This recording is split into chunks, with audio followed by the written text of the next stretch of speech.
so excited to be joined by the wonderful Lucy Atkins, who is a best-selling author. She is a Sunday Times best-selling author. You have been a judge, is it on the Costa Prize? Is it the Costa Prize? You are an award-winning author of 4 novels, and the most favourite of mine was Magpie Lane, which is the one you've just written, which is fantastic and has also become an online bestseller. So congratulations, Lucy. And Lucy's here for our psychology's audience because Lucy is going to be doing a regular monthly slot for us on how to write a novel, which starts tomorrow. And she will be interviewing the wonderful JP Delaney, who is also what's JP, what has he so his most recent book is called Playing Nice, and it's just come out, I think, about a month ago. In August. It came out in August. And he's written, it's psychological suspense is his thing. He's brilliant at it. Absolutely brilliant. Which is the one I've read his stuff? What's the one I would have read? Maybe the girl before. Yes, that's it. Yes. Yeah. Brilliant. But again, great at that. He's one of great. them is a huge hit, but he's the one about the house. Yeah, we're going to be talking a bit about how to plan and plot a novel, and he's absolutely a master at that. He thinks it through in advance, and he's got all sorts of tips and strategies that he's going to share with people tomorrow, which is really good because I'm not a planner. I'm more of a kind of winging it type writer when I'm doing a first draft. So it would be really good actually to have our different perspectives on how to. I can't wait to hear the conversations that you're going to be having over the coming months, because for many of us in lockdown, we've had ideas and we've thought, right, that's it, I am going to write a novel. I know November is NaNoWriMo, which is National Write a Novel Month. So this is the perfect time to sort of tune in to your kind of your monthly class. So what sort of things, we're talking about how to pitch a novel, how to plot a novel, how to improve your writing style, and how to get published, or some of the things we're going to be covering. So where if people have got this idea around writing a novel, how do we get over that kind of beginner's fear of I'm going to get to the point of I'm no good, I can't do this is rubbish. I'm starting my 5th novel and still feeling like that, so I'm not sure I'm going to be able to cure anybody of that particular ailment, but I think the thing that shifted it for me, I wrote some non-fiction books, and the thing that shifted me into, I'd always written fiction in private for myself, but I'd always thought I just don't know how these writers do it, and had no confidence and was very critical of my own work. And I did a creative writing master's degree about 10 years ago, and it was learning a whole set of skills that I hadn't, even though I'd been a massive reader and I'd had 2 degrees in English literature, and I was a book critic for the Guardian at the time, and it was sort of, I just hadn't made that shift in my head from reader to writer, and I hadn't learned some really basic skills. So that's why I think this is why it's sort of a giving back thing. I love your dog. Sorry, but it's a bit like a joyful interview. I hope you don't mind. I feel like I just feel like you can learn some really basic skills that will transform the way you write, and it might not give you confidence, or you might not read your stuff and think I'm a genius, but you will definitely, if you start to take some of this on board, you can really shift your writing into a much more professional, much more effective fictional place by learning. What kind of skills can we learn, and what kind of skills will you be teaching us over the next sort of 6 months? Well, things like, I think one of the big things that I learned when I started to think about creative writing rather than reading was things like being really consistent in your character's viewpoint. So only seeing the world in the way that they would see it when you're writing inside a character. And that sounds really, really obvious, but actually a lot of writers don't, because they kind of shift in and out of the point of view of a character. I think that's totally, I totally get, when I've tried to write stuff, then I've realized I've gone from inside that character's head, you know, to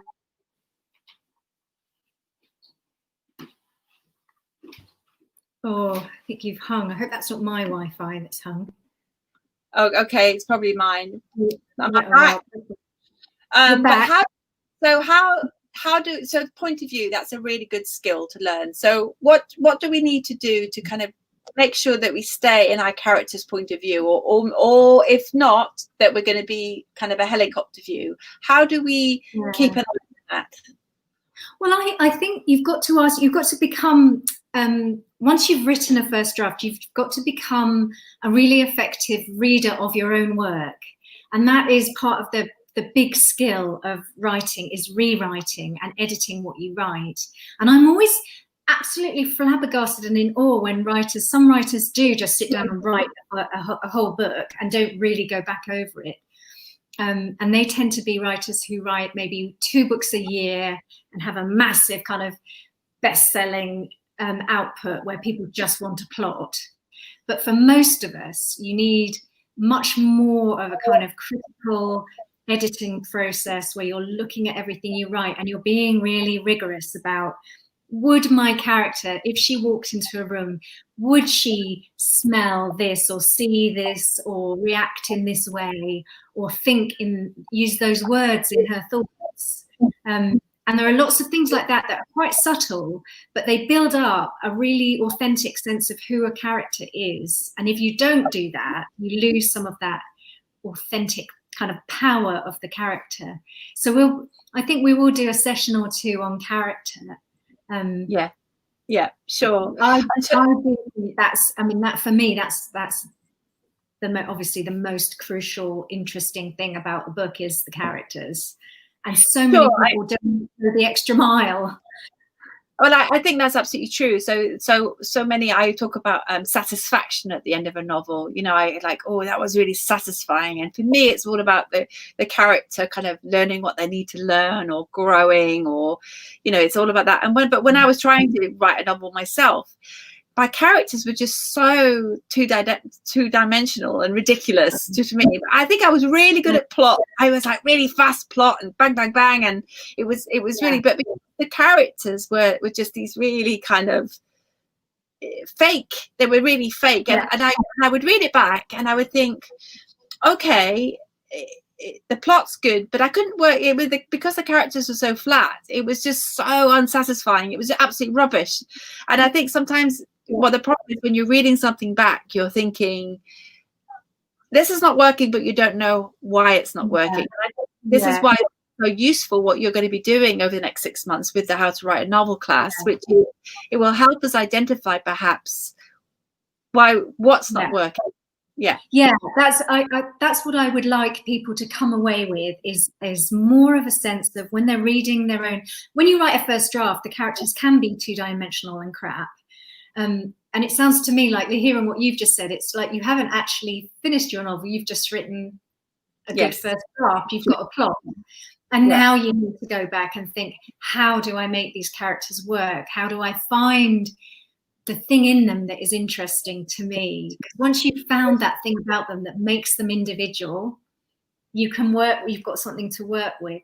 So I'd love people who come to these classes to come away with a set of skills for looking at their own work that will help them get from a crap first draft to something that actually really works and comes alive. And it won't be perfect, because no one's books are, but I want people to have those skills that they can kind of bring out the best in their own work. And to do that, you need to know certain things about the way that writing works. Sure. And again, I mean, I class myself as a writer and I'm a journalist, but it's just that piece of you've got to learn how to, it's a whole new skill, isn't it, of writing a novel. And I think that's what's so encouraging about what you've always said, is that it is about learning a new skill, learning new skills, and then once you've got that, and then it's trying to forget all of that and just write, isn't it? And just get it out. It's like you've got to have two heads on your shoulder at the same time. So one of your heads doesn't have any critical thoughts and is just accessing emotion and interest, and then another head, you sort of swivel that other head on and look at what you've done and then rework it to make it hang together and work. And it's amazing how much people change when they start to use and learn skills. I'm a teacher. I teach creative writing at Oxford University, and my students, it's a master's level course, and they tend to be the ones I work with one-to-one are in their second year, so they're quite advanced. But I see a huge change over the course of the year that we work together, just because I'm going over their work with them, pointing out, never put a cliche on the page. If you've heard it somewhere before, it's tired, it's a cliche, get rid of it. Things like that, and cut adjectives. Think about, how do people speak really? How do they really speak? Not how do you think they speak? And say your words out loud to yourself. And when I'm working with people one-to-one and can do it in that much detail, their writing can really change dramatically, really develop dramatically in a short time. Yeah. And just learn, they're not a different person. They've got the same level of creativity, the same IQ. Yeah. They just learned skills that they didn't have before.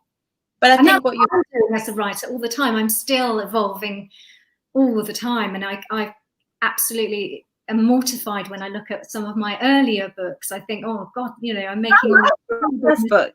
I like your book. I love your first novel. I thought it was all about whales, and I loved it. I mean, we chose it as the psychology's. I know, it's amazing. It was great. We loved it. We started our book club off with your book, so but I can imagine why writers are critical of their own work. Yeah, I'd rather die than reread it. No, I get that. So in terms of, I know that a lot of people want to become a novelist, do you know what I mean, as a career option, but is it a good career option? Because is there what would you say? Because I think it's really, I love the idea of writing, but I find it really, really hard. And what kind of person would it suit? Is it only for introverts?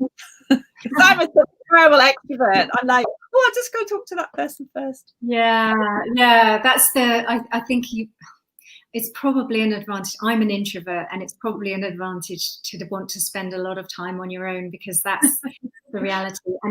And I do feel I've started to do some teaching because I felt so lonely.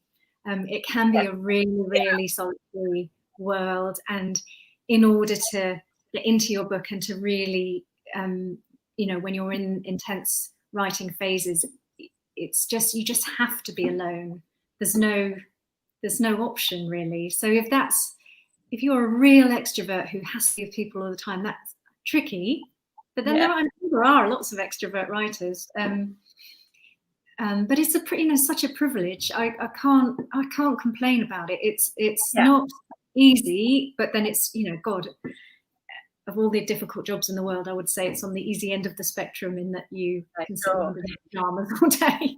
I know, but do you find, so your last book, Magpie Lane, you've got a really quite strong character in it who's a kind of professor at Oxford University, you know what I mean? And it's like, oh my God, he's so great as a character. It's really narcissistic and it's brilliant. But are you picking up inspiration from people? Where do you get your inspiration from for characters? Because even in your last book, the one about the Beatles, what was that called? The Night Visitor. The Night Visitor, again, really great character there. you like dark characters. Where do you get that from? Is that your shadow side, Lucy? Yes, I think it is actually. I think it's venting some sort of, because you have to be nice and civilized most of the time. It's venting, some kind of dark side, definitely. And I find characters who are awkward and who don't fit in and who are sort of cleverer than everyone else, but somehow not making life work for them.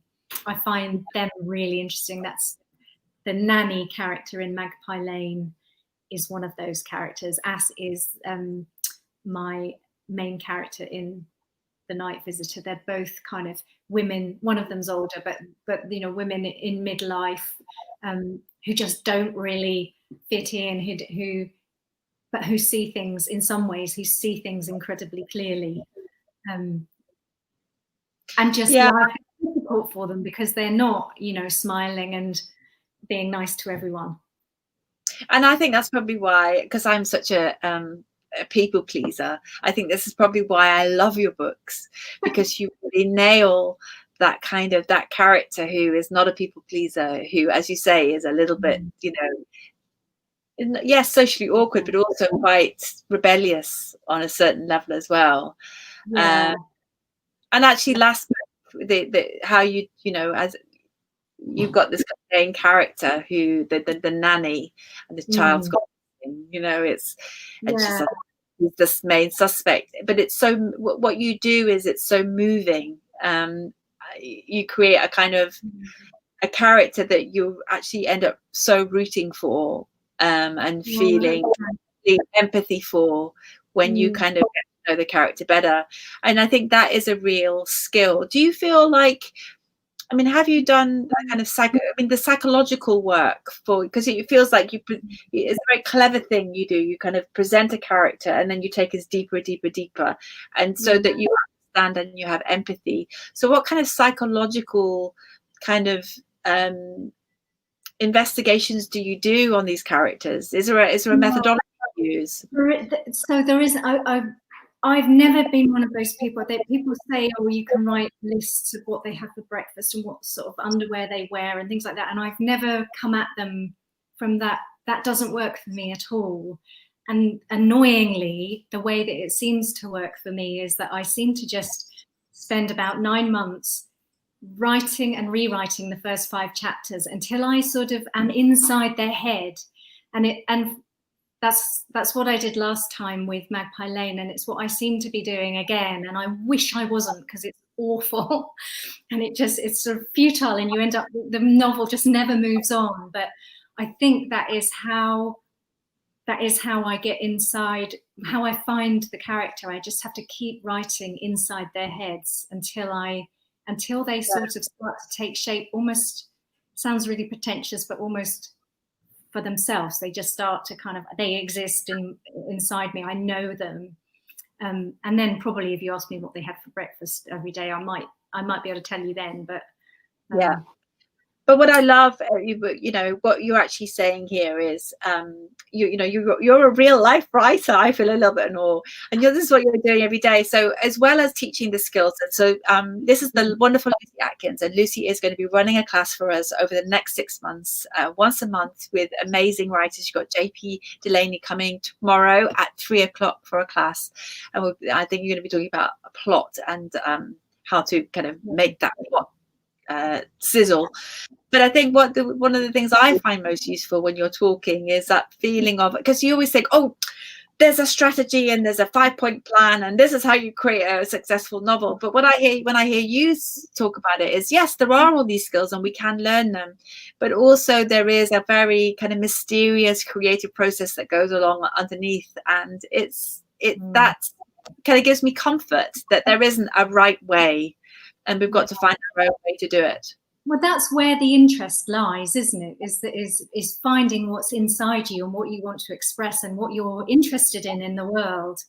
Otherwise, it would be a very boring kind of, create by numbers. It would be color by numbers, wouldn't it? If you didn't, you've got to find a way into your subconscious, into your shadow side, or whatever it is you want to express. Yeah, no, absolutely. So thank you so much for joining me today. Lucy will be live all over the next 6 months. One class, we do one writing class per month, how to write a novel. She's being joined by lots of best-selling other novelists who will be sharing their wisdom and their tips and their tricks about how to actually get all of this ideas from my head and onto the page. And let's finish those lockdown novels, everybody. We can do this. Lucy, thank you once again for your wonderful advice and your wisdom. It's fantastic to see you again. Thanks for having me. It's lovely to be here. Looking forward to seeing everybody tomorrow. Yes. So Lucy Atkins, do go and pick up her fantastic book, Magpie Lane, which is my second favourite book of yours.